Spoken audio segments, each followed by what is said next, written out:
Hello అండి. ఈనాటి కథలకి స్వాగతం. నేను మీ సీతా మహాలక్ష్మి. ఈరోజు మనం అత్తను జయించిన కోడలు అనే చందమామ కథని చెప్పుకుందాం. అనగా అనగా ఒక ఊళ్ళో ఒక యువకుడు ఉండేవాడు. అతనికి పెళ్ళి అయి పెళ్ళాం కాపురానికి వచ్చింది. కానీ అతని తల్లి పరమ దుర్మార్గురాలై కోడల్ని నానా బాధలు పెట్టేది. ఆఖరుకు కడుపు నిండా అన్నమైనా తిననిచ్చేది కాదు. వాళ్ళ దొడ్లో కాకరపాదుండేది. అత్త రోజు కాకరకాయలు కోసి తనకు తన కొడుకు సరిపడినంతే వండి కోడలికి ఒక్క ముక్క దక్కనిచ్చేది కాదు. అసలే కోడలికి కాకరకాయలంటే ఇష్టం. తినేటందుకు లేకపోవటం చేత ఈ ఇష్టం రెట్టింపయింది. కానీ ఏం చేస్తుంది? మొగుడితో మొత్తుకుంటే ఏమీ లాభం లేదాయే. ఎందుకంటే వాడు వట్టి చవట. తల్లికి ఎదురు చెప్పలేడు. ఇలా ఉండగా ఒకనాడు అత్త ఊళ్ళోనే కాపురం చేస్తున్న కూతురి ఇంటికి బయలుదేరి వెళ్ళింది. ఇదే సమయం అనుకుని కోడలు పాదున ఉన్న కాకరకాయలు ఇన్ని కోసి సలక్షణంగా కూర చేసి అన్నం వండుకుంది. అక్కడ కూతురిని చూడబోయిన అత్తను వియ్యాలవారు భోజనమైనా పెట్టకుండా ఇంటికి పంపించేశారు. చేసేది లేక అత్త మళ్ళీ ఇంటికి వచ్చి తలుపు తట్టి కోడల్ని కేకవేసి పిలిచింది. కోడలు పాపం విస్తట్లా అన్నము కూర పెట్టుకుని తినబోతుండగా అత్త కేక వినిపించింది. అంతే, హడిలిపోయింది కోడలు. తన ప్రారబ్ధాన్ని అత్తను తిట్టుకుని విస్తరి ఎత్తి ఖాళీ బిందెలో పెట్టి బిందె చంకన పెట్టుకుని వెళ్ళి అత్తకు తలుపు తీసి అట్నుంచి అటే నీళ్లబావికి వెళ్ళింది. స్వర్గానికి పోయిన వడేకులు తప్పనట్టు మిట్ట మధ్యాహ్నం వేళ అయినా నీళ్లబావి దగ్గర ఇంకా చాలామంది అమ్మలక్కలున్నారు. వాళ్ళు చూస్తుండగా బిందెలో ఉన్న అన్నము కూర తిన్నట్టయితే వాళ్ళు డప్పేసుకుని కొట్టుకుంటూ ఊరంతా చాటే మాట నిజం. తన అత్తగారికి తెలిసే మాట నిజం. అందుకని కోడలు ఆ సమీపంలో ఉన్న అమ్మవారి గుడికి వెళ్ళింది. గర్భగుడిలో తలుపు బిగించుకుని కూర్చుని బిందెలో నుంచి విస్తరి తీసి కూరన్నం పెద్ద పెద్ద ముద్దలు చేసి గబగబా దిగమింగింది. ఇది చూసి విస్తుపోయి అమ్మవారు ముక్కు మీద వేలేసుకుంది. అట్లాగే ఉండిపోయింది. ఈ సంగతి గమనించకుండానే కోడలు ఆ అన్నమంతా తినేసింది. ఆమె బావికి వెళ్ళి బిందెలో నీళ్లు చేదుకుని ఇంటికి తిరిగి వెళ్ళిపోయింది.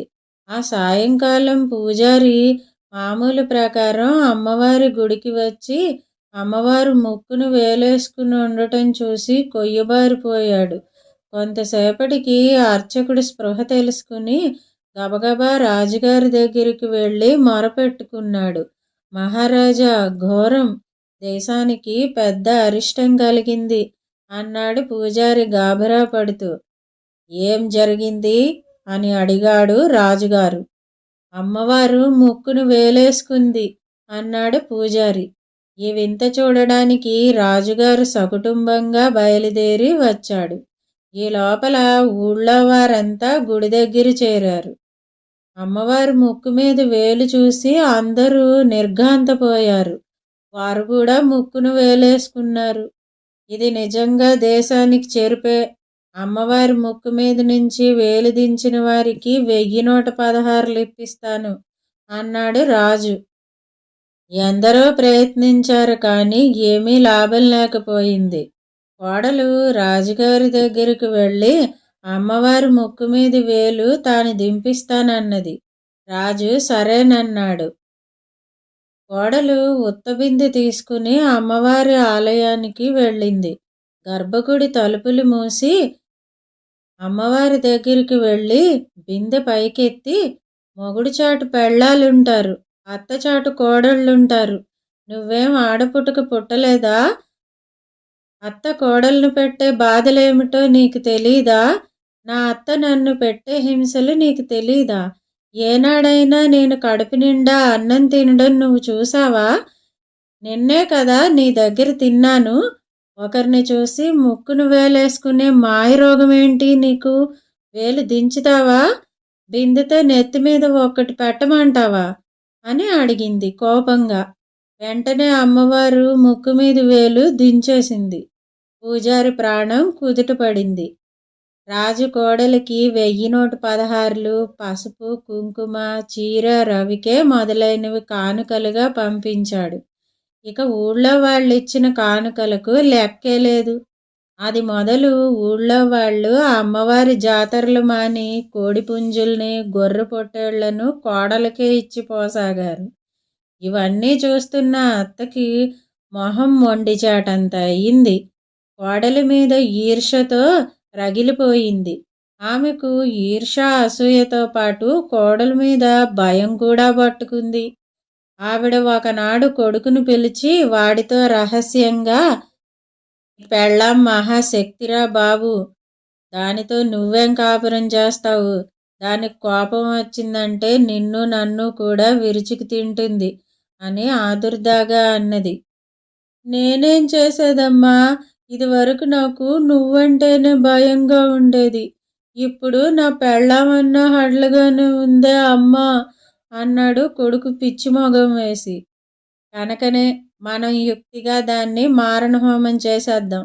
తర్వాత నీకు మంచి బుద్ధిమంతురాలను చూసి మళ్ళీ పెళ్లి చేస్తాలే అన్నది తల్లి.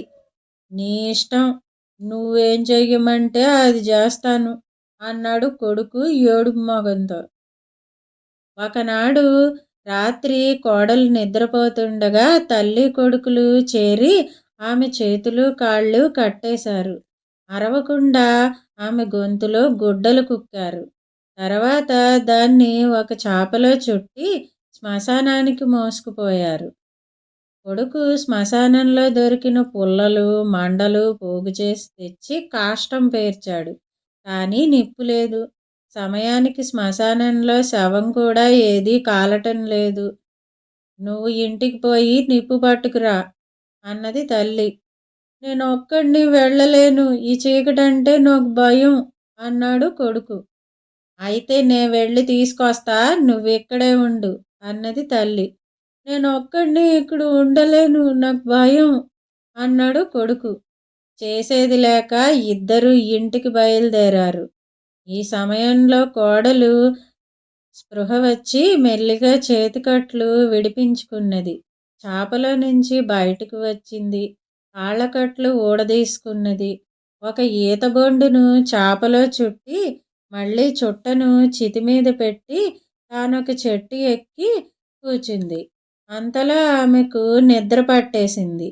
కొంచెం సేపటికి తల్లి కొడుకులు తిరిగి వచ్చి చితి అంటించి పీడ వదిలింది, పద పోదాం అంటూ వెళ్ళిపోయారు.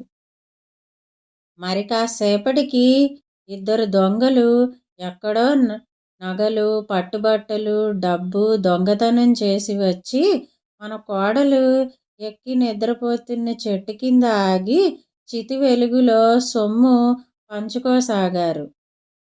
ఆ సమయానికి చెట్టు మీద కునికిపాట్లు పడుతూ ఉన్న కోడలు నిద్రమత్తున తూలి ఆ దొంగల మీద దభీమని పడింది. ఈ హఠాత్ పరిణామానికి దొంగలు హడిలిపోయారు. చితి వెలుగులో దొంగలు ఈవిడని చూసి పోల్చుకుని ఈవిడ అమ్మవారికే పై అమ్మవారని తెలుసుకుని సాష్టాంగ ప్రణామాలు చేసి ఆ తెచ్చిన ధనం, పట్టుబట్టలు, నగలు ఆవిడకే సమర్పించి, అమ్మా తల్లి కాపాడమ్మా, మా ప్రాణాలు తీకు అంటూ చక్కా పారిపోయారు. కోడలు వాళ్ళు వదిలిపెట్టిన నగలన్నీ మెళ్ళో వేసుకుంది. ఉన్న చీరల్లో మంచిది తీసి కట్టుకుని తాను కట్టుకున్న చీర విప్పి చితిలో వేసేసింది. మిగిలిన పట్టుబట్టలు, సొమ్ము తీసుకుని తెల్లవారేలోపుగా ఇంటికి పోయి తలుపు తట్టింది. తలుపు తెరిచిన అత్తగారు కోడల్ని చూసి దెయ్యమనుకుని కొయ్యబారిపోయి కెవ్వున కేకపెట్టి పడిపోయింది. కోడలు అత్తకు ఉపచారాలు చేసి ఏదో విధంగా స్పృహ తెప్పించి భయపడకత్తయ్యా, నేను దెయ్యాన్ని కాను. మీరు తగలబెట్టినాక యమదూతలు వచ్చి నన్ను పట్టుకుపోయారు. యమధర్మరాజు నన్ను చూసి దూతలను కోప్పడ్డాడు. అత్తని తీసుకురమ్మంటే కోడల్ని ఎందుకు తీసుకొచ్చారా అని అడిగాడు. కోడల్ని బాధ పెట్టే అత్తల్ని కదా నరకానికి తీసుకురావాలి. ఈ అమ్మాయిని ఇప్పుడే ఇంటి వద్ద దింపేసి అత్తని తీసుకురండి అని చెప్పాడు యమధర్మరాజు. వెంటనే నేను ఆయన్ను బతిమాలి, మా అత్త ఇక మీదట బుద్ధిగా ఉంటుంది, ఆవిడ్ని అప్పుడే తీసుకురాకండి అన్నాను. యముడు చివరకు బలవంతాన ఒప్పుకున్నాడు. తర్వాత యముల వాళ్ళు నాకు ఈ నగలు పట్టుబట్టలు పెట్టి మన ఇంటి బయట దిగబెట్టారు. ఇది జరిగిన సంగతి అన్నది. ఆనాటి నుంచి కోడల్ని ఏమన్నా అంటే యమదూతలు వచ్చి తన్ను పట్టుకుపోతారేమోనని అత్తకు చచ్చేంత భయంగా ఉండేది. అందుచేత ఆనాటి నుంచి ఆమె కోడల్ని చాలా మంచిగా మర్యాదగా చూడసాగింది. ఆనాటి నుంచి మన కోడల కష్టాలు గట్టెక్కాయి. ఇదండి అత్తని జయించిన కోడలు కథ. ఈ కథ గనక మీకు నచ్చినట్టయితే లైక్ చేయండి. ఈ కథను మీ స్నేహితులకు షేర్ చేయండి. కథపై మీ అభిప్రాయాన్ని కామెంట్ రూపంలో తెలియజేయండి. మరిన్ని మంచి కథల కోసం మా ఛానల్ను సబ్స్క్రైబ్ చేసుకోండి. మళ్ళీ మరొక మంచి కథతో కలుసుకుందాం. అంతవరకు వింటూనే ఉండండి ఈనాటి కథలు.